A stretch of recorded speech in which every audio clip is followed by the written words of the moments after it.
cephus.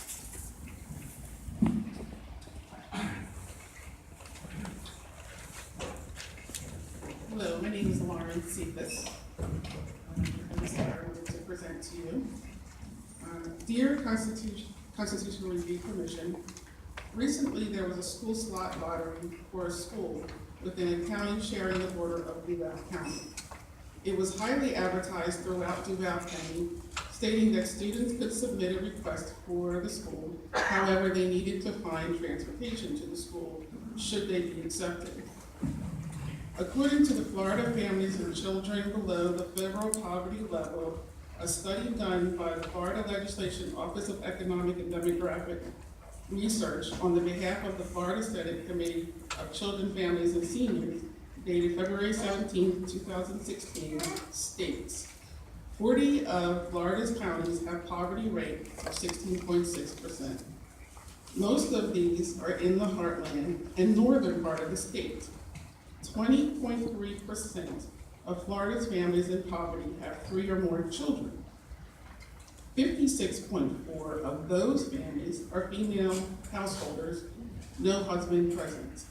And one could infer that even if a child in one of these households won the lottery for a higher performing school, the mother could, even if she had a car, would find it nearly impossible to get that child to the school and get the other children to another school and or daycare. The proposal presented today is that under Article 9, Section 1, named Public Education of the Florida Constitution, there be a mandate placed as a subsection which provides for children who have an opportunity to attend school outside of their designated area through a voucher or lottery, transportation be offered through the local school district bus system or a contractor of the district's choice. If we want our children to have equity in education, then we need to provide them with the tools to access it. Thank you. Thank you very much. Corey Wilmore.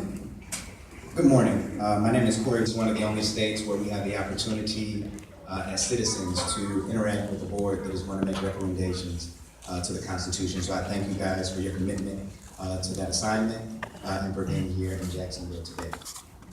I applaud Florida's efforts to create greater access to the ballot box by providing additional ways to vote through statute.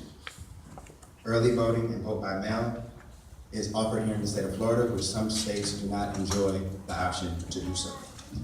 In continuing in the spirit to create greater access to the ballot box, we must support free and fair elections that make it easier for people to vote and not harder and more confusing. 67 counties have different voting rules and responsibilities, and that is because it is not tucked away in Florida's Constitution. Early vote, vote by mail, election day voting, voting by electronic device, open primaries, automatic registration when a person turns 18, vote by mail request form being included on the voter registration form, and some other ideas that create greater access to the ballot box should be considered by this body. Florida has steadily grown to 20 million people. 13 million of those were voters. In 2018, it's expected that 50% of people will come out to vote. That is around 6 million people. We're losing a lot of people that would vote if they could vote, if we just made it easier for them to do so. Thank you for your time. Thank you, Mr. Wilmore.